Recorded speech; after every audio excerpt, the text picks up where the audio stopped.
Not to be the bearer of bad news, but it looks like we're about to embark on another regime change war like next week.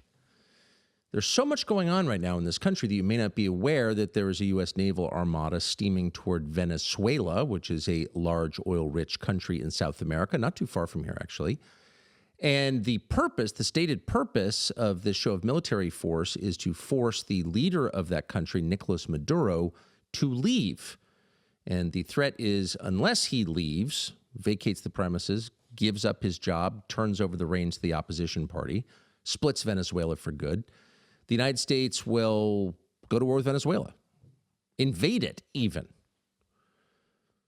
Kind of a big deal. You may not even have known that. Very few people seem to be talking about that. Again, there's a lot else going on, but it's a pretty significant turn of events if you think about it. It's not every day the United States has another regime change war. In fact, it's been quite some time. We had a narrowly averted regime change war back in June with Iran. They were telling you the point was just to stop its nuclear program. Of course, the point was to change the leadership in Tehran. President Trump pulled back. That didn't happen, thank God. But we are on the cusp of something very similar happening not too far from here, and an awful lot could go wrong. And yes, we're fully aware that anyone who points out the potential downside possibilities of a war is not only a wuss, but unpatriotic, hysterical. The fact that Caracas, Venezuela, the capital, by the way, you'll be hearing a lot more about it if we go to war there. Caracas, Venezuela, the main population center and capital of Venezuela, is about 475 miles by sea from San Juan, Puerto Rico, the American protectorate. So really from our country. It's pretty darn close, super close. And that's significant not because Venezuela's SEAL teams are going to blow up Puerto Rico, but because wars tend to precipitate huge movements of people. They cause migrant crises. They cause massive and irreversible demographic change. This has always been true, but we have a couple of pretty recent reminders. Back in 2015, with the help of the U.S. government at the urging of our closest ally in the Middle East, the Syrian civil war raged, and there were lots of players in that war, but the United States was certainly one of them.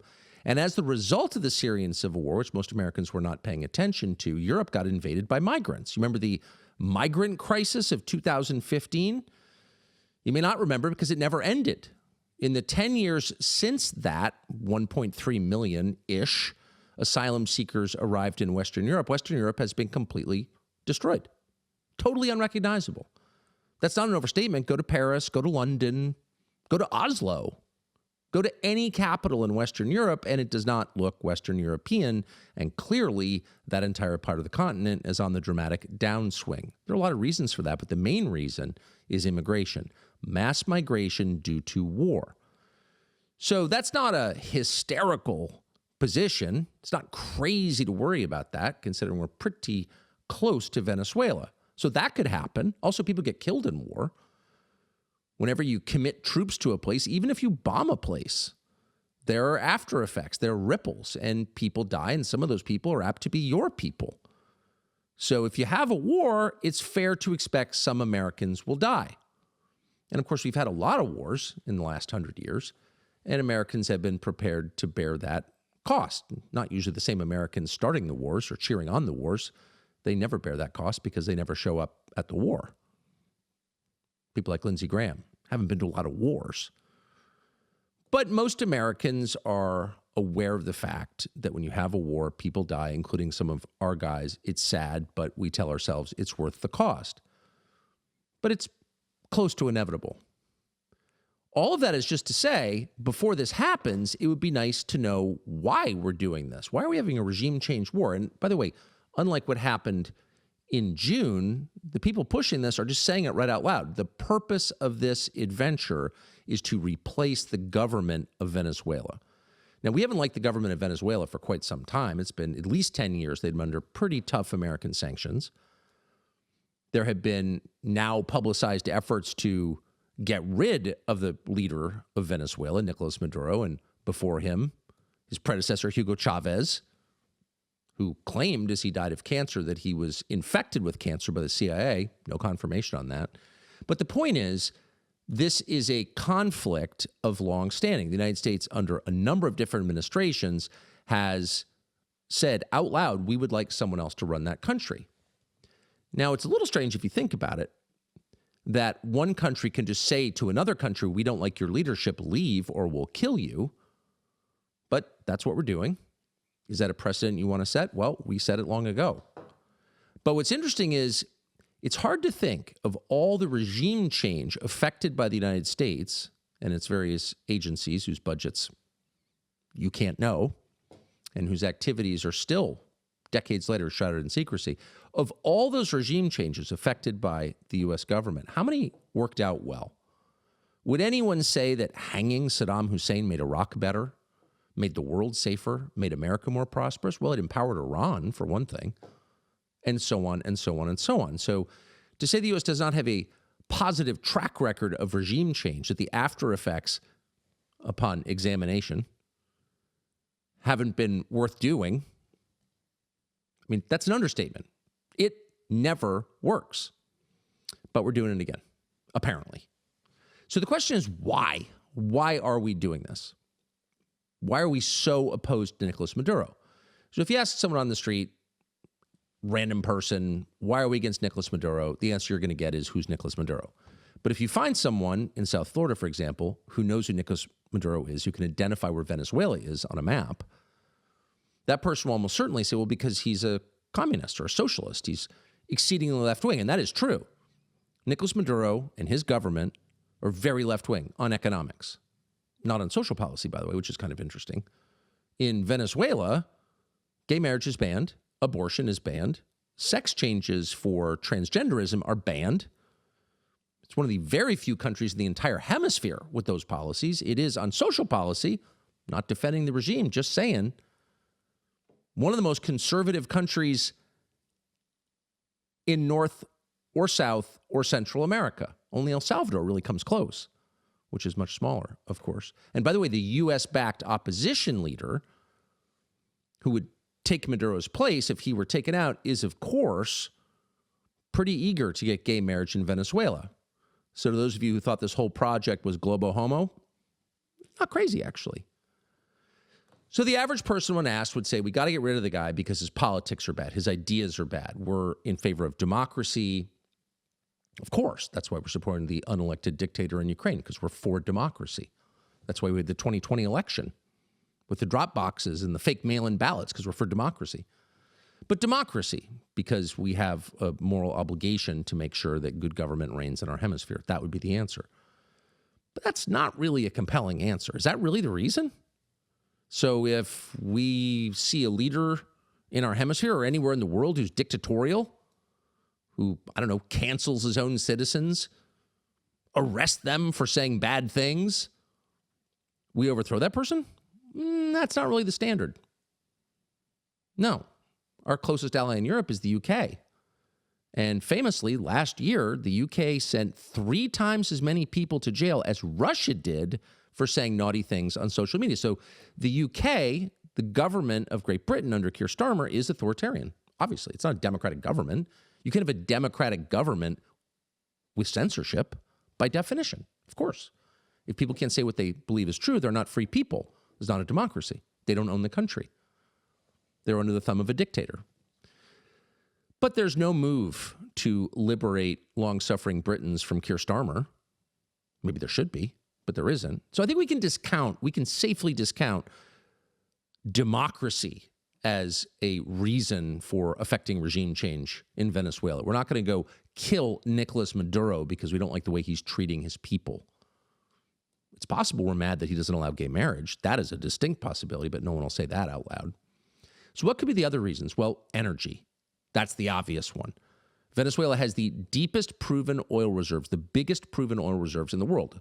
Venezuela has more oil than Saudi Arabia does. Now, it's low-grade oil, dirty oil, and its infrastructure, its oil extraction infrastructure, is in terrible shape after 10 years of sanctions and mismanagement by the government, et cetera, et cetera. Again, none of this is a defense of Maduro's economic policies, but they're not that out of whack with a lot of different places, a lot of different countries. In fact, they're not that different from the economic policies of the incoming mayor of New York, actually, to be honest. The big difference is that Nicolas Maduro is a social conservative and Mamdani is all about transing your kids. But whatever. Oil. People say, well, of course it's about oil. Is it about oil? Doesn't seem to be about oil. There are a bunch of American oil companies, big ones and little ones, independent and publicly traded, who would like to get into Venezuela. They can't because of sanctions, but they'd like to change that so they can help Venezuela extract its mineral resources and make money in the process and presumably help the United States in the process. They haven't been allowed to do that. So if your goal was to secure as much oil as you could, as much energy as you could for the United States and help American energy companies build their businesses, employ Americans, of course, you would stop moralizing long enough to let Americans rebuild Venezuela's aging extraction infrastructure. But we're not doing that. So is it really about oil? Probably not. Well, then it's about drugs. That's what we've been hearing now. It's about drugs. Venezuela is a drug-dealing nation. Its regime is involved in drug trafficking. And by the way, it sounds true. Probably is true. Is Maduro or people around Maduro involved in the drug trade in some way? Probably. Would think so. How many Latin American heads of state aren't? That's a good question. But that's not an excuse. It's bad. But how significant is Venezuela in the hemispheric drug trade? Like if you're looking at the drug trade in the United States, how much of that comes from Venezuela? Well, we have a fentanyl crisis famously. Does fentanyl come from Venezuela? No, it doesn't. Actually, it comes from Mexico. What about meth? Well, meth also comes from Mexico. What about cocaine? That would be Peru, Bolivia, and Colombia. Not to say that drugs don't come from Venezuela. Of course they do. But most drugs that wind up in this country do not come from Venezuela. They're not produced there. They're not trafficked through there. And the cartels that distribute them and kill people in our country are not Venezuelan. They're Mexican. All of them. The top 5 drug cartels operating in the United States, including the ones that control entire counties in Northern California, huge parts of the American Southwest, Florida, Texas, all over, Northern New England, those are all Mexican. So probably not about drugs. What is it about? We should know, not simply to argue against it. I mean, we have no control, clearly. No one is asking the American public whether they want another regime change war. No one is asking Trump voters whether they want another regime change war. Nobody cares. So it's going to happen no matter what people think. In fact, if it does happen, it will likely happen at a time when most Americans had no idea it was about to happen. In other words, it'll be a huge surprise to everyone if this happens. Except those 18 people, if it's even that high a number, who still watch the broadcast television Sunday shows. If you're one of those people, likely someone in intensive care, strapped to a gurney, the attendant's gone out for a cigarette and taken the remote and you can't change the channel, you may have seen this on Sunday. This is Senator Lindsey Graham of South Carolina, redolent with glee as he describes our plans to kill Nicolas Maduro. Watch.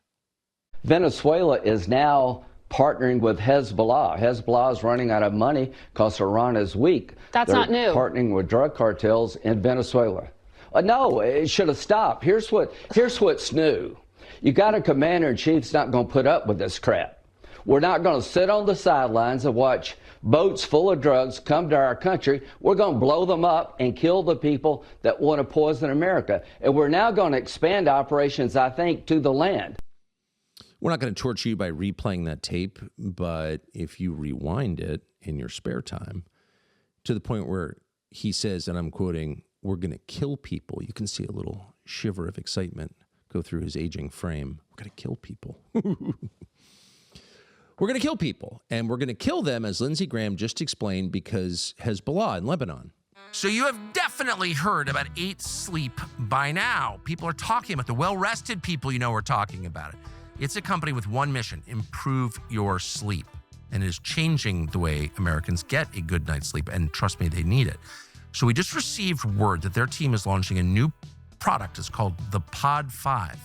The Pod 5 is an original, totally innovative mattress cover plus a blanket that uses precision temperature control to regulate your body's sleep cycles and give you the perfect night's sleep. It ranges from 55 degrees for the cold plungers among you to the 110 degrees for the sauna fanatics. That means no matter what you prefer, you're covered. And the bottom line is you sleep better by up to an hour. It actually works. The pod also detects snoring and adjusts your bed's position to reduce or stop it. Whoa! Beleaguered ladies across America rejoice as one. Everyone here can tell you there's no better way to be alert, productive, and happy than by getting a good night's sleep, and 8 Sleep can help. Visit 8sleep.com/Tucker. Use the code Tucker to get $350 off your Pod 5 Ultra. If you don't like it, just return it within a month, but you're going to love it. 8sleep.com/Tucker. We're going to kill people in Venezuela because Hezbollah in Lebanon. And obviously the security of southern Lebanon is a key American objective. It's probably not 5 people who voted for Donald Trump who didn't do so with the security of southern Lebanon in mind. We've got to get Hezbollah out of southern Lebanon. And anyone who has any connection to Hezbollah must be invaded and killed, of course. And as you learned in school, the main funder of Hezbollah is, of course, Venezuela. Just have a lot in common: language, religion, proximity. What? I mean, okay. So they're Hezbollah guys in Venezuela. Well, there are Hezbollah guys here. They're Hezbollah sympathizers probably in a lot of different countries. Okay. What does that have to do with us? Have a lot of Americans been killed by Hezbollah in the United States with money from Venezuela? If so, when did that happen? Can you prove it? Can you speak slowly so I can understand it? Can you show me the receipts? Can you give me some explanation for what this is and why we're doing this? Hezbollah! Drugs! So it's a mystery. Clearly there's something going on. One obvious partial explanation is there's a big Venezuelan exile community in South Florida. Super nice people, actually. Some of the nicest people you will ever meet. Good values, decent people. They're mad about what happened in Venezuela. They have every reason to be mad about it. A lot of them had all their stuff taken, had to flee to Florida, or a lot of it taken, not all of it, judging by their houses, but good people, for real. Venezuelan exiles, Cuban exiles, or a lot of Latin American exiles in South Florida. They're mad about what happened in their home countries. Totally understandable. Easy to be very sympathetic to them. I am personally sympathetic to them. On the other hand, these are people who just got here. And so why would they be using the U.S. military to settle some score in a country that's not America? It doesn't really seem like the way things should work. America offers you refuge. Great. We feel good about it. You feel good about it. We feel morally superior. You work hard and thrive. And that's kind of worked. But the moment when you decide, well, wait a second, I'm going to use the military power of the country that gave me shelter to fix things in the country I came from, you're going to have to tell me why that's a good idea for me.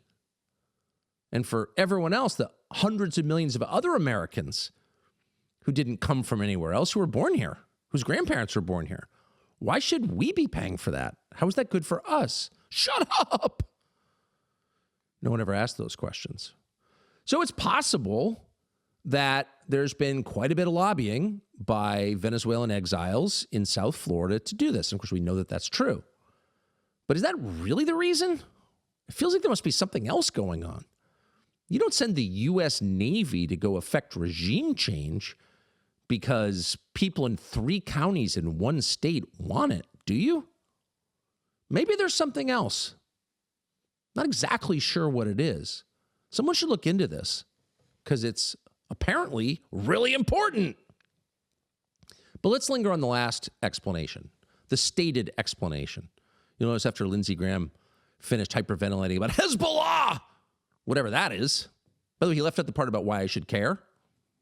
Oh, they were behind the 1983 barracks bombing. Okay, yeah, I remember that. That was 42 years ago. There's a lot going on. UPS just laid off almost 50,000 workers. So tell me why Hezbollah is the top of my concern list? Oh, shut up.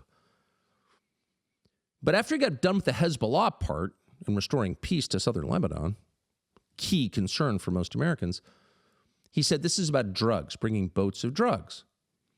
Now, we already went through the numbers. Of course, there are probably drugs coming from Venezuela. It's a chaotic country. It's a poor country. Per capita income's like $8,000. Yeah, there are drugs in Venezuela. But Venezuela is not where most drugs are coming from. So if you wanted to address the drug crisis in the United States, what would you do? Well, first you would acknowledge it's an actual crisis. More Americans have died, many more Americans have died of drug ODs over the last 100 years than in all wars during that time combined, including the Second World War, where something like 416,000 Americans died, the Korean War, Vietnam, Iraq, Afghanistan, all of them put together. We've had far more Americans die from drugs than from all conflicts. So back when 40 years ago, when Ronald Reagan was declaring a war on drugs, now widely mocked, it wasn't totally crazy. This is, in its effect, in its death count, in its toll on America, like a war. And you don't even need to know the numbers to know that. There's not a town in America, there's not a person in America who doesn't know someone who knows someone who's died of drugs. It's destroyed a lot of this country. And so if you were going to use the U.S. military to fight the drug problem, you might start here. If you were going to take the national security state and use its awesome power to fix the drug problem, well, I mean, maybe you could start by deporting drug dealers, because in every state with a drug crisis, the people trafficking the drugs and in many cases selling the drugs are foreign nationals. That's true. That is an industry that's been completely outsourced. It's not Americans anymore. Americans aren't growing weed in Mendocino County. Mexican cartels are growing weed in Mendocino County and Humboldt County. They're not. No, American citizens are not selling meth in New Mexico or fentanyl in Arizona. No, it's Mexican nationals are doing that. Americans aren't selling opioids in Market Square in San Francisco. No, it's people from Guatemala. And none of those people are citizens. Why not deport them? It shouldn't just be people with bad foreign policy views that get deported. Also, we should deport drug dealers. So, that would be a good, precise use, a universally popular use of ICE, it seems to me, is to start with the retail dealers. Oh, but that's not the root of the problem. Depends how you think about it. We don't necessarily have to fix the problem at its root to make people's lives better. If there are drug dealers in front of your kid's school and then the next day they're not there, that's a massive improvement for you and your kids. Did we solve the drug problem? Did we burn the poppy fields? No. But we solved your problem. And solving people's problems is the purpose of government. So let's start there. But maybe even before we did that, we would look clearly at what we're facing. And we would experience the rage and the shame that comes from acknowledging that your priorities are completely backward. Our leaders spend their lives looking across the globe at fading empire and thinking, how do I shore this up? How do I affect change here? How do I knock off that leader? How do I send the CIA paramilitaries or the Delta Force in to do something dramatic? And as they're focused on those problems, they miss what Portland, Oregon looks like, what Portland, Maine looks like, what San Francisco, what every big city in this country looks like. Degraded, filthy, evil. As a reminder, in case you haven't looked it squarely in the face, here's Portland, Oregon. Every Friday, this paraphernalia pop-up opens for business in this busy Northwest Portland neighborhood, providing clean needles and pipes to drug users free of charge, no questions asked. The goal? Reducing harm by preventing infections and disease. The problem? The location, right in the middle of a school zone. Essentially, our message is we want them to relocate. do your outreach. Just don't do it within 550 feet of a kindergarten. Is it that way? Parents and neighbors have since joined forces accusing Portland Street Medicine and the Portland People's Outreach Group, or PPOP, of refusing request after request to move their operations out of the school zone. Videos and photos obtained by Fox 12 show why they're so concerned. They say every week the free giveaway immediately attracts droves of drug users, followed by a swarm of drug dealers, with the resulting street party lasting for days. Drugs like fentanyl and meth sold in broad daylight, users disregarding the presence of children nearby, and no evidence of outreach workers providing any treatment literature or sharps containers. The way I see it, what they're doing is they come into our neighborhood, they pour gasoline on a fire, and the fire gets worse. And it gets worse every week. It gets worse every month. It gets worse every year. They drop needles, they drop the pipes, and then they leave. It's the saddest thing. That's a society completely out of control. It's a civilization in collapse.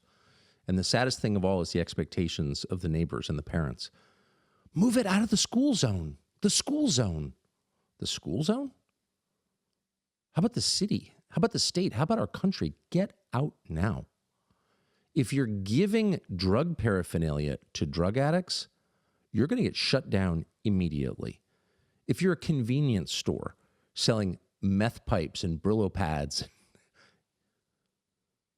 fake opioids, we're going to shut you down. We're not going to have any tolerance for this. Normal countries have zero tolerance for this. Zero tolerance for it. And because they have zero tolerance for it, when you visit them, you feel immediately that this is a safe country, this is a clean country, this is a country under control with self-respect. They don't put up with that in Japan. They don't put up with that in Doha, Qatar. Sorry. They don't put up that in any civilized country. They don't say, just get out of the school zone. They say, we're not putting up with this because this is our country. You can't just live on the street smoking meth. Anywhere. School zone, park, anywhere. We're not doing that because we know where it leads. It leads to where it's led in this country. Total devastation and death and degradation and loss of self-respect and chaos and filth. It's not hard.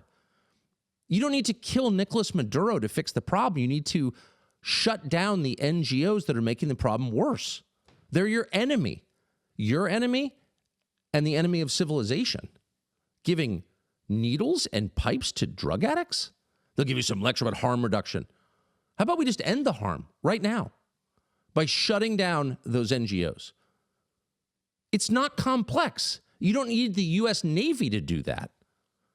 DOJ could do that.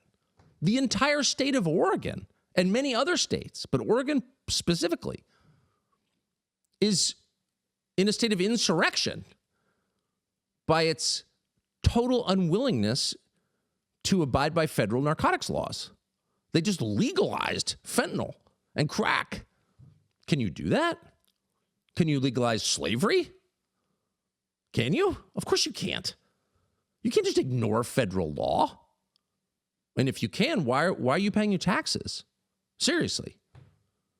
If Oregon can legalize crack, why are you following any federal law? If it's all optional, if it's a la carte, I don't think I agree with that. I don't think I'm going to do it. Why have a federal government? Maybe we shouldn't have a federal government. Maybe 50 states can live the way they want. Okay, that's a totally different system. Maybe we should try that. But on the system we have right now, federal law supersedes state law. You have to obey. Previous presidents have sent tens of thousands of troops into various states over violations of federal law, the refusal of a state to follow federal law. But when it comes to drugs, we ignore it. The one thing that is most obviously destroying the United States at its core level, which is to say destroying the people of the United States, we just ignore it.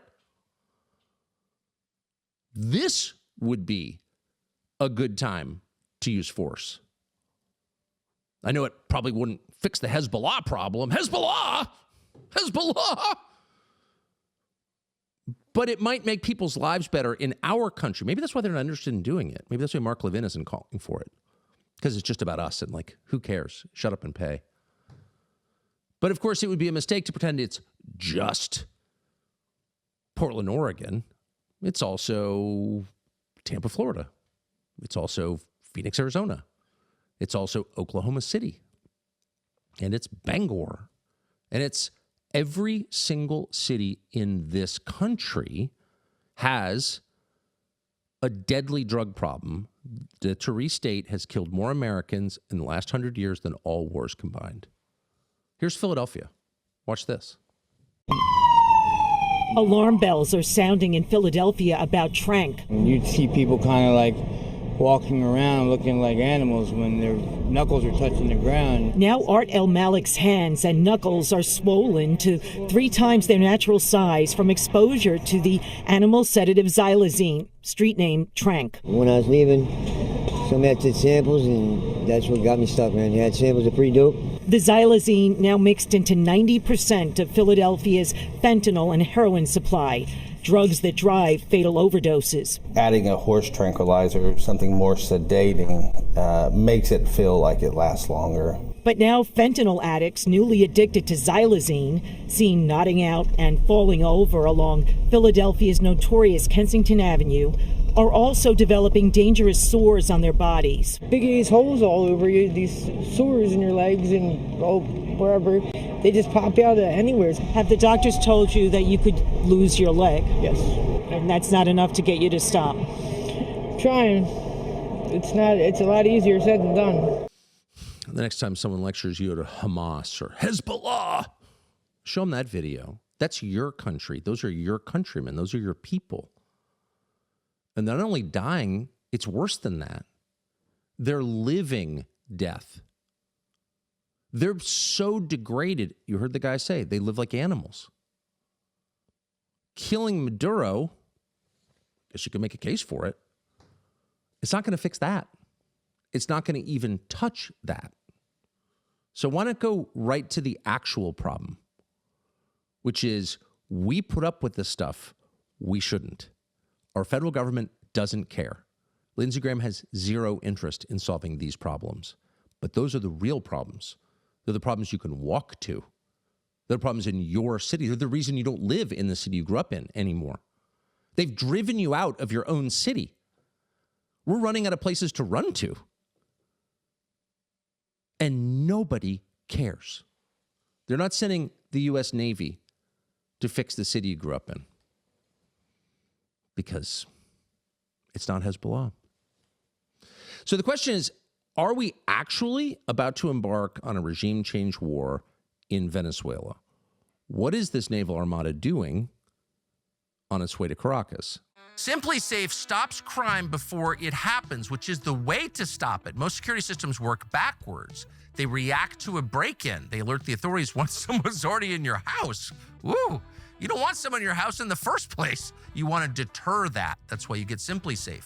AI-powered cameras detect threats while they're still outside your home and then alert real security agents before anything else happens. Those agents take action right away, confront the intruder, let them know they're being watched on camera, call the cops, sound a siren, triggering a spotlight, whatever it takes to get them out of there.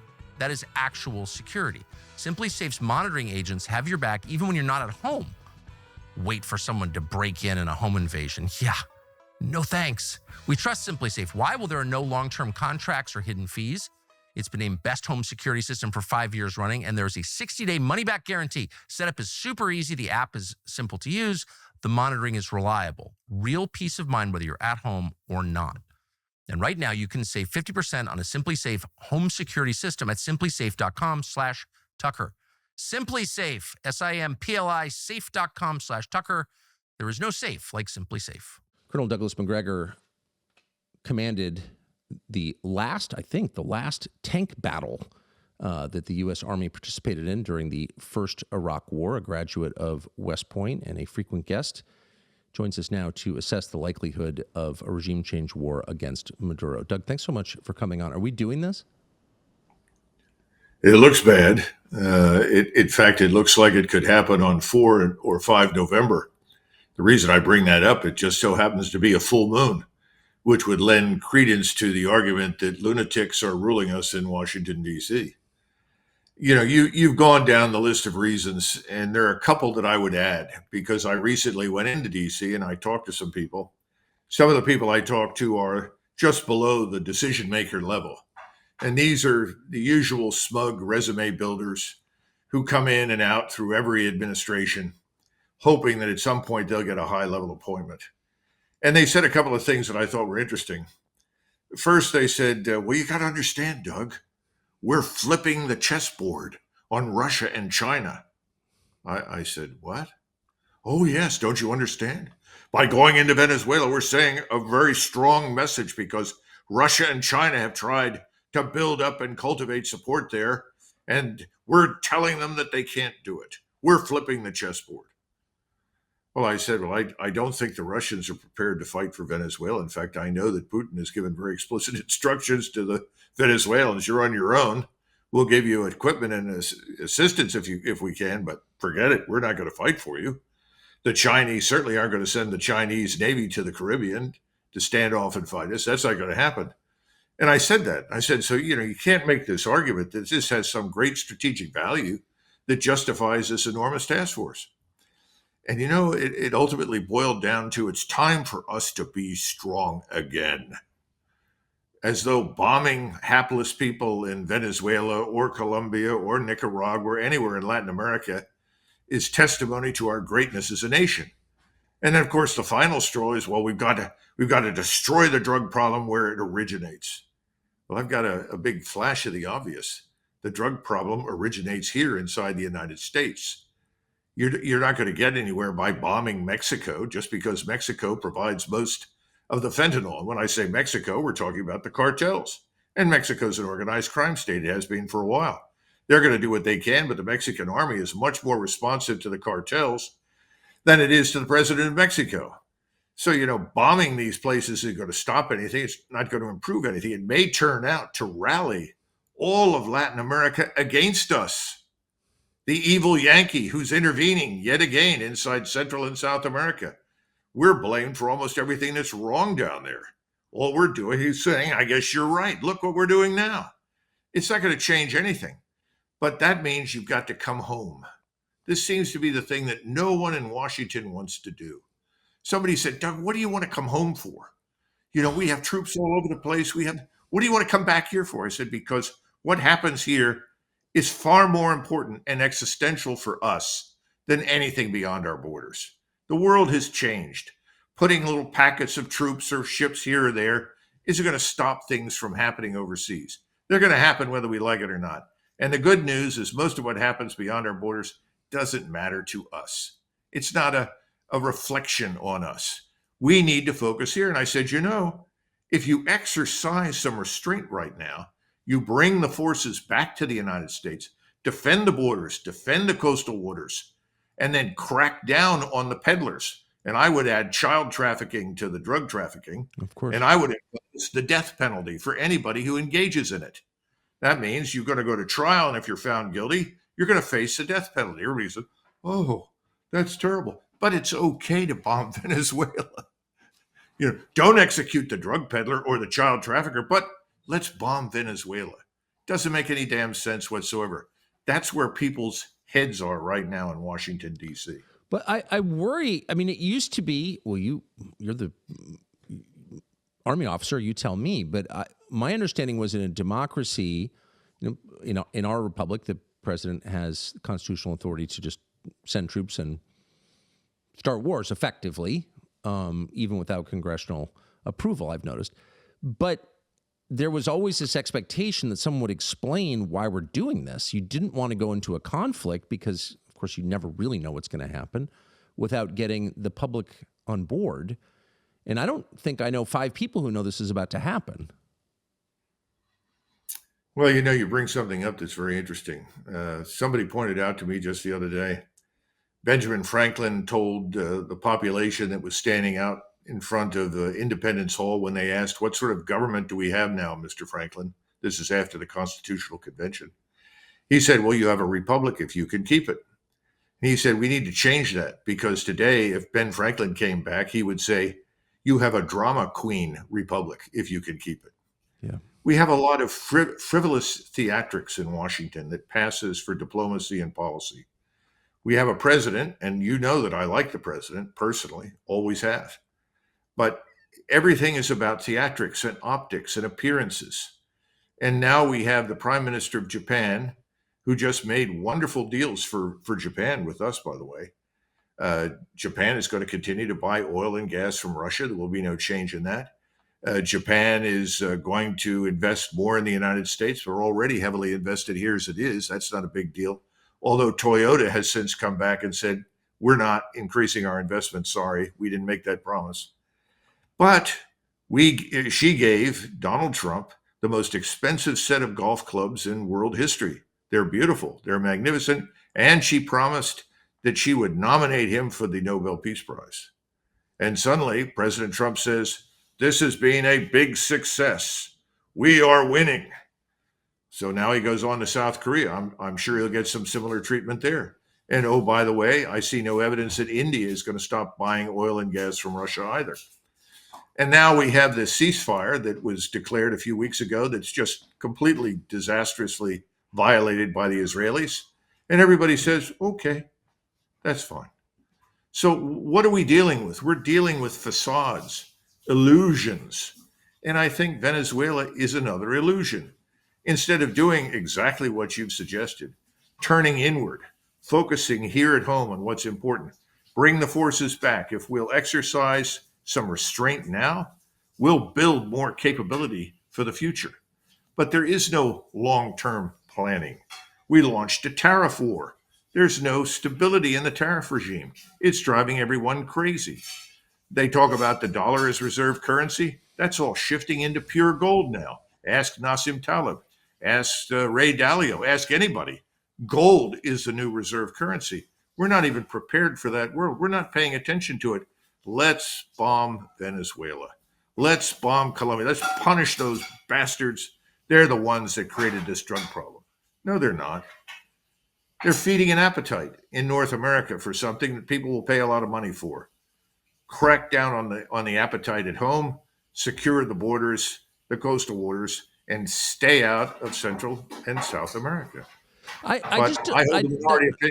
don't understand how, I mean, our public conversation is so dominated by Hamas, Hezbollah, all these faraway, Ukraine, Russia, these faraway conflicts, groups that are really not connected to the United States and haven't over time posed a meaningful threat to the United States.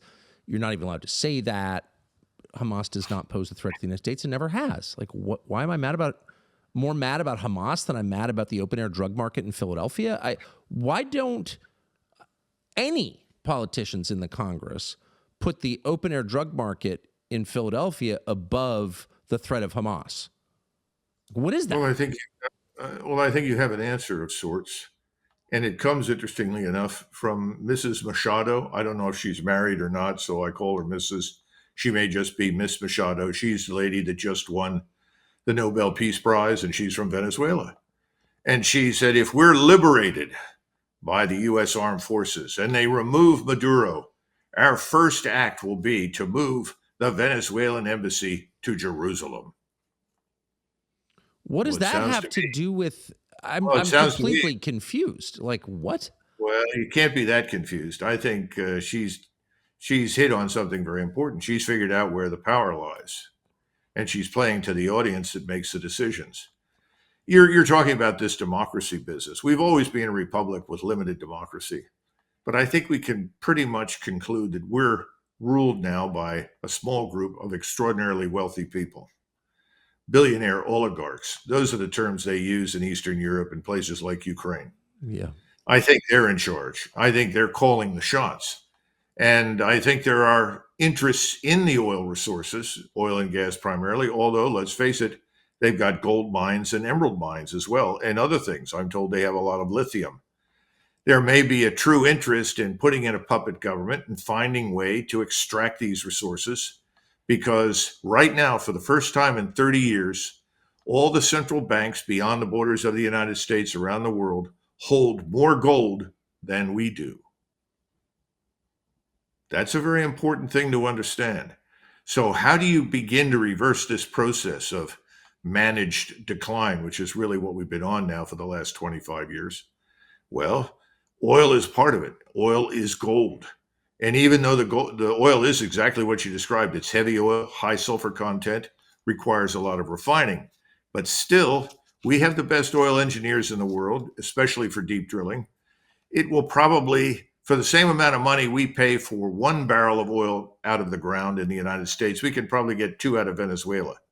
It's still not as good as Iran or Libya, where you could probably get 3 barrels out for what we spend to drill in the United States. But it doesn't look like we're going to get control of the Iranian oil fields. And I think we've bullied the Emirates and the Saudis about as much as we can at the moment. And Iran stands defiant. So look for another war in the Middle East while all of this is unfolding, because Israel's objectives aren't met. Neither are the objectives of the New York and London banks. I think we're in a lot of trouble financially, and there's a genuine interest in controlling resources to offset that crisis. Pure Talk customers are proud of their wireless company. Think about that. You never hear anyone with Verizon or AT&T say, I'm really proud to use Verizon or AT&T. No, they're a little embarrassed. They might be satisfied with the service, but feeling proud? No, probably not. And there's a reason.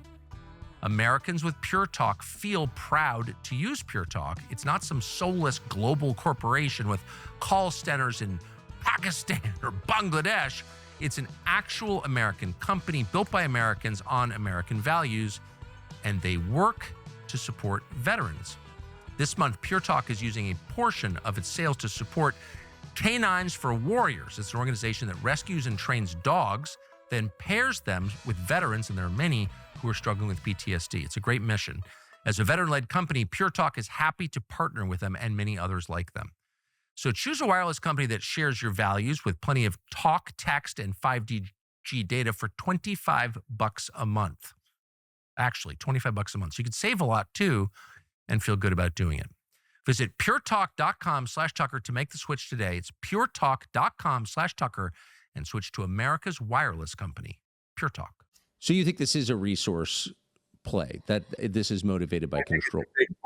I think it's a big part. But I mean, would it actually take an invasion? I mean, Lindsey Graham was salivating at the idea of boots on the ground in Venezuela. That'll confuse the crap out of most Americans if that happens. But why not just go to Maduro?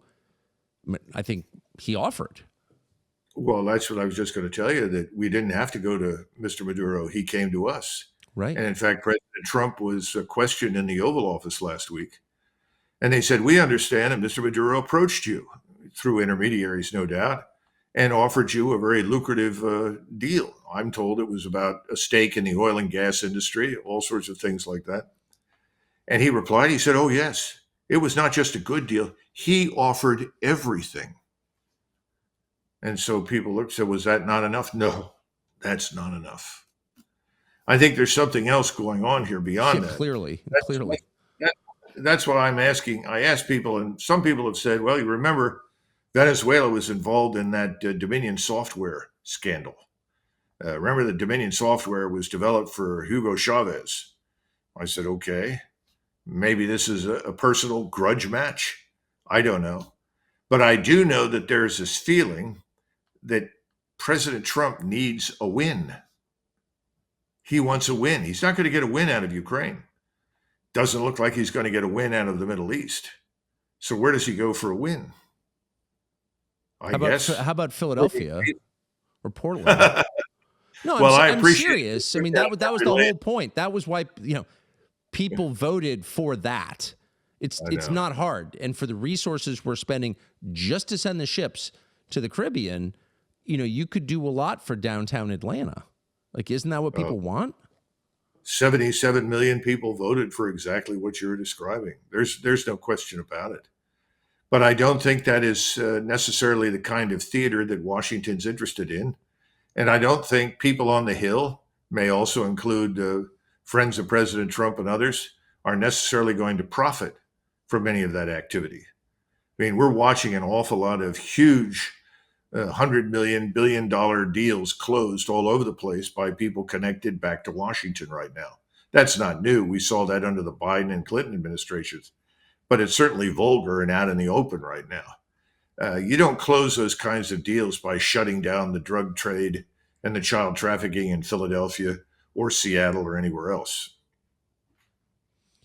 I do think it's fair for people to say, okay, do your deals, do your crypto or whatever, but we don't want to live like animals, and we want, our kids to be able to buy a home, and there should be more balance here. Like, no presidency should be completely dominated by foreign policy concerns, and yet most of them seem to be.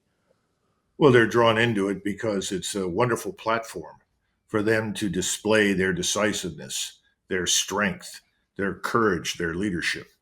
That's the way people think of it. But you're right. It's an illusion. And you know what? I know President Trump from the standpoint of foreign policy to some extent. It was very clear to me the last time I spoke with him and worked with him that he wanted to get our forces out of Europe. Now, very recently, nobody's paid any attention to it, but suddenly we're finally withdrawing troops from Romania and Bulgaria. That's a very wise thing to do. Thank God. Let's get them out of Poland, get them out of Lithuania, start pulling them out of Germany. We don't need those forces over there. And the Europeans don't need those forces. There is no threat to Europe from Russia. I think he knows that. I think he knows that China isn't going to invade Taiwan. And so you see him moving through Asia diplomatically and behind the scenes. Everybody is telling him, we're not supporting a war with China. China is not a military threat to us. I think he understands that. So I think he wants to focus at home. But this thing in the Caribbean basin is clearly not an original idea on his part. He agrees the threat from Central and South America, but particularly Central America, is very serious. He knows that. But the issue is, how do you deal with it? And you deal with it along the lines that we've described. But how do you face people who say, well, I don't want you to arrest someone, and then if they're found guilty, punish them with the death penalty if they're trafficking children or they're trafficking drugs. But the same people that object to that will turn around and say, well, I don't want you to bomb innocent people in Venezuela or Colombia. They need to make up their minds. They need to understand what is required, what is necessary for the survival of the country. You're right. We had a dispute over this federal law issue back in 1861. We solved it. It was ugly, but we did it. And we may have to solve it again. I keep wondering when the John Brown moment arrives. We've got a lot of evidence that one is coming, because we can't let governors and mayors stand there and pour filth and abuse all over our federal laws and simply say, no, we won't enforce them. And by the way, we regard you and your police forces as the enemy. Yeah. It's insane. So since you're, I just have to ask you a final question about Russia-Ukraine. When does that conflict end? My impression is that since President Trump concluded that he wasn't going to get a ceasefire that he could tout as another great foreign policy achievement like the last ceasefire in Gaza, he's lost interest. I think he knows that he can't settle that. But remember, he made remarks before he was elected, which were very unfortunate, telling everyone, I can end this with a phone call in 24 hours. No understanding whatsoever of the problem. That is very unfortunate. The problem is far more serious. By the end of this week, he is going to meet, I think it's in the next few days, it may be next week, I don't know. He's going to be meeting with the leaders of the 5 Central Asian republics, Tajikistan, Uzbekistan, Kazakhstan, and so forth. He wants to talk to them about commercial arrangements with us and trade. This is going to be a real serious issue for the Russians and the Chinese. First of all, Moscow has not forgotten our attempted coup at about in January, February of 2022, when we tried to overthrow the government in Uzbekistan. The Russians went in there at the request of the president and stabilized it. This was another one of these color revolutions cooked up by the National Endowment for Democracy, which should be the National Endowment for Anarchy, and of course the CIA, always. The CIA mucks around in Central Asia all the time. We're still pumping hundreds of millions of dollars into places like Afghanistan that are really destined to support subversive elements in Central Asia. The Russians don't like it. They don't want it. Neither do the Chinese. They want stability there. They want to build the one belt, one road, which they know will bring prosperity to the people of Central Asia. And they also have a long memory. They don't want Central Asia to become what it was a few hundred years ago, which was the greatest force in the world under someone like Genghis Khan. And people laugh. Well, you don't understand Central Asia and the people that live there. But they could be mobilized. They could be united and present a real danger to everyone. The Russians and the Chinese understand this. They don't want that to happen. But we're in the business of subverting and destabilizing. And this visit now will not be treated as something positive in Moscow. They will see this as another attempt to undermine Russian and Chinese security. That's a meeting he doesn't need to hold. But he's going everywhere. He's selling America. That's his argument. I don't think people understand the implications. So the bottom line is President Trump has great instincts, but then he walks into the swamp and he gets mugged early. And people distract him into areas where he's not familiar. And they're going to put an end to his presidency if they drag him into Venezuela. That place is a terrible, terrible mess for us. We can't fix it. We shouldn't try. Let the people that live there do it. And if they say, well, they can't, well, that's their problem. It's their home. Yeah. Remember, Venezuela has 1,700 miles of coastline, 1,370-mile border with Colombia, 1,380-mile border with Brazil. And I'm being told by people with experience down there that you've got 100,000 paramilitaries along their border in Brazil and Colombia that are just can't wait to go into Venezuela and fight us if we go into that country. And this sort of thing will spread. It's the last thing that we need. What we need is stability and peace. I would urge the president to reconsider his rejection of this proposal from Maduro and get out of this business of regime change, particularly when you know that somebody like Machado is playing to the wrong audience. Well, what a joke. Why are we trying to install this woman? It makes no sense. Well, because she'll bring gay marriage to Venezuela, and that's important. I mean, that's what we stand for. Well, you've got some real criminals. Let me just finish up here real quick. On the hills around Caracas, you've got as many as 8,000 Colombian drug criminals. They're there. There's no question about it. Maduro has clamped down on them, contrary to what people here think.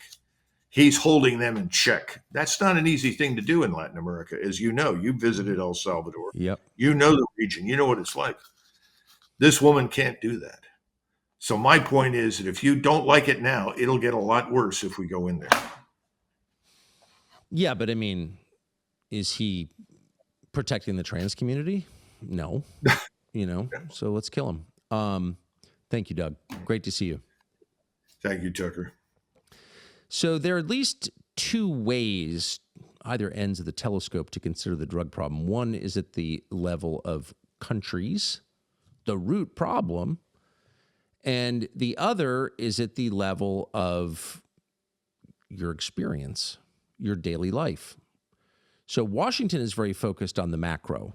We need to sign this treaty. We need to depose this dictator. We need to send military force to this region. We need to change this policy.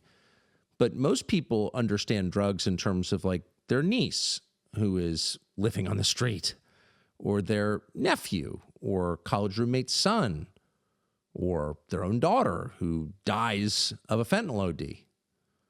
And the truth is, it's probably easier, less expensive, and much more effective to deal with the drug problem on the level of experience, which is to say, in your daily life, than it is on some international level. Root causes are hard to pin down. Everyone's got a theory about what the root cause is for everything, but no one needs to theorize about what a nodding fentanyl addict looks like, or someone having some kind of manic episode on the subway because he smoked too much meth.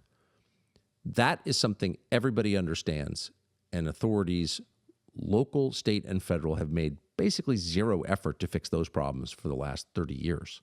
And as a result, hundreds and hundreds and hundreds of thousands of Americans have died, and a much greater number have had their lives destroyed. For a time, a long time, Ginny Burton was one of those. She's from the state of Washington. She was addicted to drugs. She was arrested multiple times. In fact, this is what she looked like. This is a mugshot from Ginny Burton. There she is at the height of her drug addiction. Look familiar? Our parks and our sidewalks in every American city are full of people who look exactly like that. The difference is that Jenny Burton recovered completely. We've spoken to her before because she has a perspective that people really ought to hear. And that perspective is, what is it like to be the victim of all of this, of these root causes? And what can we do to help people like her, like your niece? Jenny Burton joins us now. Jenny, thanks so much for coming on. Thanks for having me, Tucker. So these groups that hand out needles and pipes to addicts, this started, 40 years ago in Europe, in Switzerland, in Zurich, and was abandoned because it seemed to make the problem worse. But in this country, it's only become better funded, more widespread. No one has really pushed back against it in a meaningful way. What effect does handing pipes to meth heads have on the meth heads, do you think? Well, it exacerbates the problem. It helps us stay stuck in a state of dependency. So we're actually contributing to the destruction of human life. And we've made an industry out of it in the United States. It does seem like an industry. It seems like it employs an awful lot of people. It employs more people. These NGOs employ more people than drug addicts they're saving. I mean, have you ever heard of any drug addict who's like, oh, a free pipe, I'm going to stop using drugs? Yeah, it doesn't happen that way. A person has to be removed from the destructive path in order to gain that clarity. I think it's a very, very small percentage of people that can be immersed in the problem, in that hypnotic sort of intimate relationship with drugs, and actually find their way out. I'm talking a really small percentage. So yeah, we're definitely contributing to the problem. Can I share something really interesting with you, actually? Yes. So in 2001, 9/11 happened. 2002, early 2002, George Bush extended unemployment benefits. It was called worker retraining, and he allowed for, I believe it was a 13-week extension for anybody that was going to receive a certificate because they were displaced because of what happened during 9/11. I attended at that time, and I had just gotten out of prison September of 2000. So I had been working in a doggy daycare at the time, and I made the decision to go back to school. So I attended an information session at the Seattle Central Community College. And it was during that time that there were two different industries that were projected to significantly increase within the next 20 to 25 years. One was the biotech industry. There was a certificate program that was being pushed in that industry, but it was also the social service and drug counselor or drug treatment industry. So it was projected that within the next 20 to 25 years that those two industries were going to explode significantly. And that was something that I never forgot. I kind of put that little piece of information in my pocket. And then when I went to work in social services, which I felt spiritually compelled to do as a recovering addict who didn't really have a lot of experience navigating anything except for that environment, I've watched the decline happen exponentially. And that little memory was sort of brought to the forefront of my mind. And it makes me really believe that this is by design. So how did you get better? How long were you addicted, and how do you get sober? Yeah, well, I was on drugs the majority of a 30-year period. I started using around the age of 7. I was arrested for I don't know how many times. I was facing a 4th prison sentence at the age of 40. And it was at that point that I knew that I couldn't keep destroying my life. I knew that the system was only going to provide one dimension of what I needed, which was the separation. And then I utilized, my will and whatever it is that came into the institution, treatment or 12-step treatment opportunities and church to actually piece together some sort of process for me to stop screwing myself over. If it weren't for arrest and incarceration, Tucker, I wouldn't be doing the work that I'm doing today. Do you think you'd be alive if you'd never been arrested?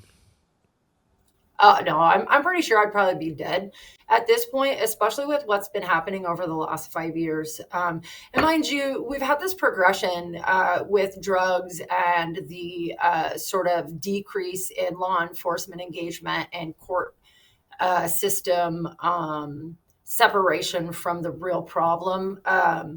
But specifically over the last 5 years, during COVID and the George Floyd area, I've seen an exponential spiraling of the drain with the people that make up this portion of the population. What do you mean is spiraling? Are the drugs more powerful? Are there different drugs? Are they? Different drugs. Heroin is no longer a thing. Fentanyl now dominates the industry. I think the majority of our drugs are coming up through Mexico. We used to produce drugs right here in this country. There were much better drugs, I'll just tell you that, than what we're getting today. We've seen disease and destruction and overdose and insanity just explode over the last 5 years specifically. I believe that the first time I remember somebody dying of a fentanyl overdose was about 2017, but where we really started to see the increase in the overdose deaths was about 2020. I truly believe that if incarceration and separation were not an option for me, I was arrested in 2012. And we were not pumping medication-assisted treatment drugs into everybody's life at that time the way that we are now. I truly believe that I would be dead today because of the potent nature of fentanyl, the complicitness with the industry and making this problem so accessible that people essentially cannot get themselves out of the maze. Because when a person goes to a social service agency to get help, they're looking for a way out. And what's happening, and this is why I couldn't work in the industry anymore, what's happening is when they go to get that help, they are being handed the poisons that continue to destroy their life. And so it's like they're trying to navigate through this maze. And as soon as they get close to the door to get out of the maze, the trap door is dropped and they're rewarded with rotten fish, essentially. They're given the very thing that's destroying their life. And, our service structures are helping them kill themselves. It's really grotesque. But I mean, this is not a complex problem to solve, is it? Just stop making it easy for drug addicts to be addicted to drugs, and you'll save a lot of lives. Yeah, I think it's a little even more simple than that. It's about accountability, right? So we've removed accountability from, I think, every aspect of everything in this country. We're literally, and first, I also want to say thank you for the things that you're covering. Thank you for being concerned about the bodies that we're walking over in our own country before you're being concerned about what's going on in other countries. Yes. Because we're focusing our attention so much on the lives of others while we are devaluing the lives in our own communities. We are saying that the people that we're walking past that are destroying their lives are less worthy of our support than the people that are being affected by foreign policy in other places. And so that's really, in my opinion, it's none of our business until we can get our own house in order.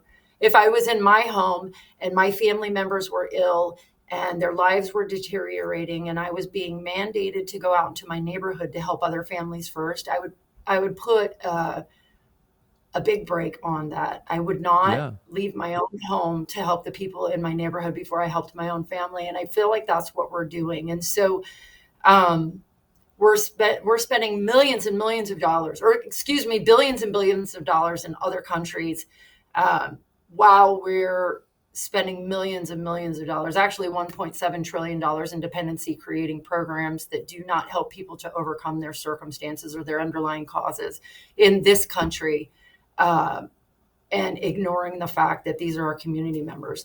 We can hold people accountable. That includes the people that are on drugs.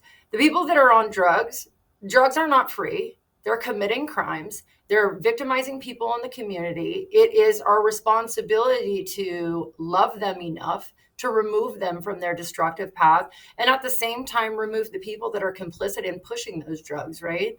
And then what we do is we create an industry that actually supports the overcoming of individuals, where we're addressing underlying causes, and then we're helping people to learn how to navigate society successfully outside of the problem. Is there I think any it's pretty simple. government agency that you're aware of that does anything like that? Government agencies, I am not. No, I am not aware of any. And I'm going to tell you that NGOs that accept government funding push the policies that feed this problem, which are the two dominant policies are housing first and harm reduction policies. And so our housing first policies have been extremely destructive in the country. They're spreading across the country like wildfire. It's kind of insane to me, actually. So you had named a few cities. I will tell you that when I started to see problems in cities like Missoula, Montana, and places in Colorado adopting on these policies and the problems growing in those places, I said, this is a problem. And so people are looking to some of the Western states like San Francisco, Portland, Oregon, and Seattle as examples of best practices. I don't know how we can ignore the fact that we are walking over the destruction of human life, and we want to model that across the country and call that some kind of success. But I don't know any government entities or institutions that are practicing things that are pro-human. Can you? It's obvious by the results, but the details I think are unknown to most people. Can you explain what the housing first policy is and why it's bad? Yeah, housing first means that people just need to be housed, and that the intention or the thought behind it is that then they will find recovery, which is absolutely untrue. So why is it bad? Because what happens is we're just sweeping the problem on the streets behind closed doors. And what I've noticed is because I worked in the industry for a period of time in the homeless sector, the shelter sector, and housing first, is that capacity equals funding. So if these spaces, if these beds are not filled, if we're not handing out this many burritos, if we're not giving this many showers, then we're not going to be funded through government funding. There are people that are staffing a lot of these buildings, these housing first buildings, who have absolutely no idea what it's like to be in that kind of environment, let alone supervise 90 to 150 bodies of people who are victimizers, who are drug addicts, some who are elderly. They're mixing all of these different people with these pretty extreme levels of vulnerability inside of these buildings. And what we have is the catastrophic experiences that we're looking at on our streets, all behind closed doors and trapped. And we're seeing more people actually die of overdose deaths. There's more. We have cartel engagement in some of these buildings. We have violent experiences that are going on, murders, rapes, thefts, all kinds of things going on inside of these buildings. And we have our government officials that are claiming that these places are a benefit, that they are blessing people's lives, that they are some sort of solution to the problem. And we're spending a ton of money to exacerbate the problem. And we're snowing the voter, we're snowing the taxpayer and telling them that these things are actually working. I assume the landlord is doing pretty well on this deal, like Section 8. The landlord are the NGOs. Yeah, the NGOs. Yeah, they're the NGOs. I mean, that's sort of like a crony capitalism sort of piece, right? There are the builders, the developers that have the relationships with the politicians who are then going in and building these massive structures. And then we have the NGOs that are fundraising to get the money to buy these buildings and then managing these buildings, who are also pushing the harm reduction, processes inside of these buildings, where inside of these buildings, they're handing out the drug supplies. They're doing everything they can to keep the people suspended in the problem that they're trying to be removed from. Are they allowed to use drugs in the facilities? 100%. 100%. Well, why? Why would taxpayers pay for the housing of people who are continuing to use drugs? Especially when there are a lot of kids living at home because they can't afford housing. I don't get that. Yeah, well, we have to understand that These buildings, first of all, house people at 30% of their income. So they're low income. So they're federally and locally funded buildings. And if you don't have any money, 0% or $0, 30% of $0 is $0. There are a significant amount of residents inside of these buildings who just refuse to pay their rent. And then there's no eviction that takes place. I mean, in Seattle is a really great place to look at if you want to see the failed experiment of housing first. So, you know, and arguably the kids that there's a building in Bellingham, Washington called 22 North that houses people from 18 years old and up, where some of these kids have left home and started using drugs in some of the encampments that are really dominant in this area in Western Washington. And then they go into these youth service agencies, and then they get placed in these housing developments and have to pay no rent. And then these children are often victimized inside of these buildings, and then they get turned out to, trafficked, what we consider trafficked inside of these buildings. And then there's like this fortress that's around them, disabling the family unit to have any kind of contact to be able to advocate for. And by this time, these kids are so strung out on the drugs. I mean, it's really, really destructive. And then our government is paying for this, and they're asking for more money on a regular basis to pay for this. And then they're handing out the drugs, and they're doing all of these things. And so I've been doing some research on a lot of this stuff. So we have to understand that, over the last 5 years, I've been doing a little bit of research, not enough to have a complete story to write yet, but the pharmaceutical companies that are pushing a lot of these medication-assisted treatment drugs, like, they have a business model, and the business model, of course, is to increase funding. We have politicians who are incentivized to, push that kind of legislation, as well as the legislation that supports a lot of these NGOs and a lot of these housing structures that are popping up everywhere. And then you have, like, in Seattle specifically, Seattle pushes a lot of the legislation for Washington State around harm reduction and housing first. And so a lot of these NGOs are working in concert with academics that are doing research. Specifically, we have Caleb Bantagreen here in Washington State, who's been, quote unquote, researching medication-assisted treatment or harm reduction practices for a period of time. I mean, there's a lot of money being made, through this process, through these industries. It's gross to me. I don't understand why we can't be more intentional and focus on overcoming, teaching people the skills necessary to navigate society. I mean, that's what I do in prison, and it works, and it's cost effective. We could evolve as a country as opposed to decline and destroy our human capital. But no one seems interested in sobriety. I mean, the official government policy doesn't demand sobriety. Sobriety's got to be the goal. Like, I'm not on anything. I think clearly. I'm like a human being again. Is anyone even trying for that? No, I was recently at a press release in September in Seattle. Bruce Harrell, the mayor there, had a press release. He was really excited to talk about $40 million of funding that was going to be spent.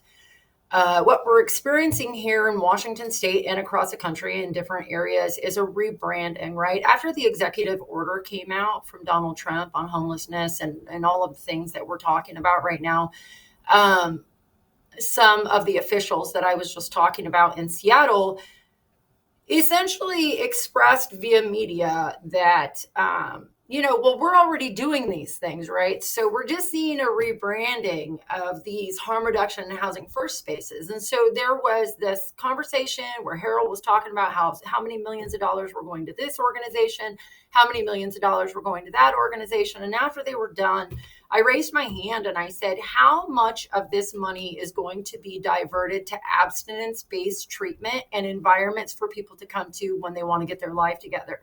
Because I worked in Seattle in the midst of all of this for a period of time, and person after person wanted out. First of all, it was such a glacial process with so much red tape for me to actually be able to get somebody into treatment. And this was back in, 2015, 2016, 2017. But I asked him, I said, how much of this money is going to be diverted? And there was a lot of word soup. It was passed from one city leader to another. And eventually the answer came back and it was $0. The thing is that, $0. yeah, it was $0. And first they wanted to know, are you with the press? Who are you? Who are you with? I said, no, I'm not with the press. I'm with myself. I said, I'm a former social service worker. And I didn't really talk about the work that I do with the state of Tennessee. And I didn't really talk about the work that I'm doing inside of our prison system. I just represented myself like I always do when I stand up in any of these kind of meetings. I represent the person just like me whose life is being destroyed because they can't find a way out. So, we have the executive order, and here in Washington state, our leaders are saying, well, we're already doing this because these methods are a path to, and I can tell you out of the hundreds of people that I served in that industry, I only know 2 that got clean and sober. And it's almost impossible and I'm like not kidding when I talk about that. It's almost impossible for a person to remove themselves. And I mean, it was for me. I knew that my life was deteriorating, but because I was in an intimate relationship with drugs, Tucker, it was almost impossible for me to remove myself. Thank God for the police. Thank God for the police. We have hobbled our law enforcement across the country. We have shamed our criminal justice system into participating in the illusion that these methods, that these policies are somehow a benefit to the people on the streets. But there are a lot of people making money off of people being sick, and that's what we have to recognize. Yeah. And so, at the end of the day, this is the thing. I'm not going to be able to dismantle the machine. The machine is big. It is bigger than us. And so we have to stop selling out for dollars, because I absolutely refuse to. I will not adopt on the practices of any of these harmful policies, these harmful practices. I will not do it because I know what people are capable of. And so I try my hardest to utilize the space where people are removed, where they're clear of mind, and then implement processes to help them address their underlying causes and connect with the resources necessary once they have cleaned out the inside and refragmented themselves with common sense. And then, and only then, are the resources that are provided going to be sustainable. And so I've been busy building this. I believe it will become an industry. I've been busy building this play field over here to the right, because spending my energy to try to dismantle is a pointless endeavor. What I'm doing is I'm collecting data, I'm changing lives, and then when we have some success, will we be able to say no, and this is how it's done. Yes. And these are the human lives that are connected with the data, not this ambiguous stuff that sounds really good to the person that's totally confused when they look at the Where's Waldo poster that says, where am I supposed to start, right? And I think that that's the common sort of response from a voter or a taxpayer or just your average community member when they are definitely walking over bodies where they have a family member that's affected. Because I have been contacted by people all over the world when they saw my pictures, and their question is always, what can I do? Because you got to imagine, if you've never been strung out on drugs, how in the hell are you going to know where to start? Well, you don't. And so in order to do that, we have to have the right people in the right places. And I truly believe that the only way for us to redevelop a system is to influence the lives of those who make up that system. We cannot have a top-down solution, because honestly, if you haven't been to hell, you don't know how to navigate your way out of it.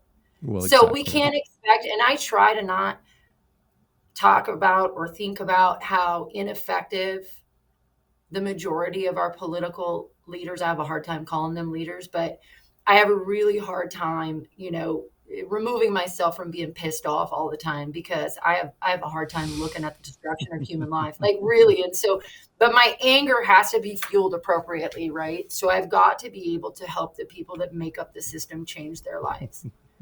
Then when we show the numbers and the cost effectiveness, then maybe we can do a shift. I have a hard time removing myself from being pissed off. Yeah, I like the way you put that, Jenny Burton. I struggle with the same phenomenon. Thank you for that. That was totally compelling. You got the authority to say it, and just bless you. you're thriving really makes me happy seeing it. So great to see you. Yeah, it's great to see you as well. And, what makes the most sense to me is not my thriving, but being able to contribute to the thriving of the people who would be released from institutions and end up our next homeless population. We have disincentivized arrest and accountability.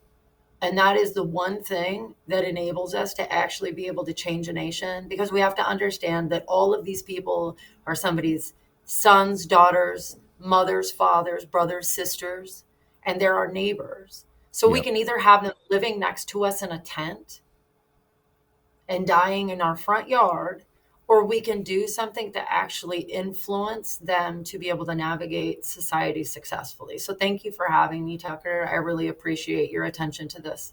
Oh, well, I think there's a few things more important. Jenny Burton, thank you very much. Good to see you. America needs to get sober. Everybody's on something. It's depressing as hell.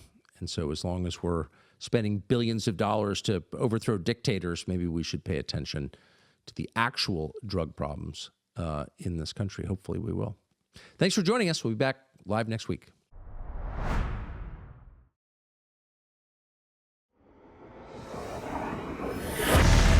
We've got a new website we hope you will visit. It's called newcommissionnow.com, and it refers to a new 9/11 commission. So we spent months putting together our 9/11 documentary series. And if there's one thing we learned, it's that, in fact, there was foreknowledge of the attacks. People knew. The American public deserves to know. We're shocked, actually, to learn that, to have that confirmed, but it's true. The evidence is overwhelming. The CIA, for example, knew the hijackers were here in the United States. They knew they were planning an act of terror. In his passport is a visa to go to the United States of America. A foreign national was caught celebrating as the World Trade Center fell and later said he was in New York, quote, to document the event. How did he know there would be an event to document in the first place? Because he had foreknowledge. And maybe most amazingly, somebody, an unknown investor, shorted American Airlines and United Airlines, the companies whose planes the attackers used on 9/11, as well as the banks that were inside the Twin Towers just before the attacks.